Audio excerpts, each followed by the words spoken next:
સુરતના સચિન જેડીસી નજીક હજરા પલસાણા રોડ પર બે કાર વચ્ચે થયેલા ભયાનક અકસ્માતમાં બંને વાહનોનો કચ્ચરદાન નીકળી ગયો હતો.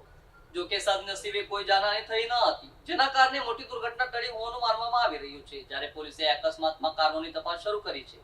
સુરત શહેરના સચિન જેડીસી નજીક હજીરા પલસાણા રોડ પર બે કાર વચ્ચે ગમખ્વાર અકસ્માત સર્જાયો હોવાની ઘટના સામે આવી છે.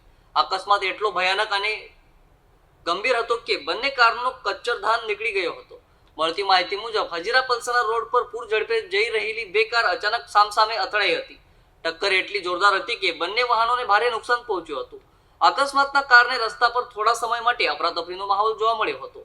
ઘટનાની જાણ થતાં જ સ્થાનિક લોકો તાત્કાલિક મદદ માટે ઘટના સ્થળે દોડી આવ્યા હતા. અકસ્માત બાદ કારમાં સવાર લોકોને બહાર કાઢવાની કામગીરી હાથ ધરવામાં આવી હતી. સદનસીબે ઘટનામાં કોઈ જાનહાની થઈ ન હતી, જેના કારણે મોટી દુર્ઘટના ટળી હોવાનું માનવામાં આવી રહ્યું છે.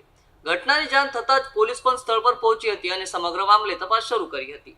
અકસ્માતના કારણે રોડ પર ટ્રાફિકની સમસ્યા પણ સર્જાઈ હતી. જો કે પોલીસ દ્વારા અકસ્માતનું ચોક્કસ કારણ જાણવા તપાસ હાથ ધરવામાં આવી રહી છે. પ્રાથમિક રીતે વધુ ઝડપ અથવા બેદરકારી ભર્યું ડ્રાઇવિંગ અકસ્માતનું કારણ હોવાની આશંકા વ્યક્ત કરવામાં આવી રહી છે.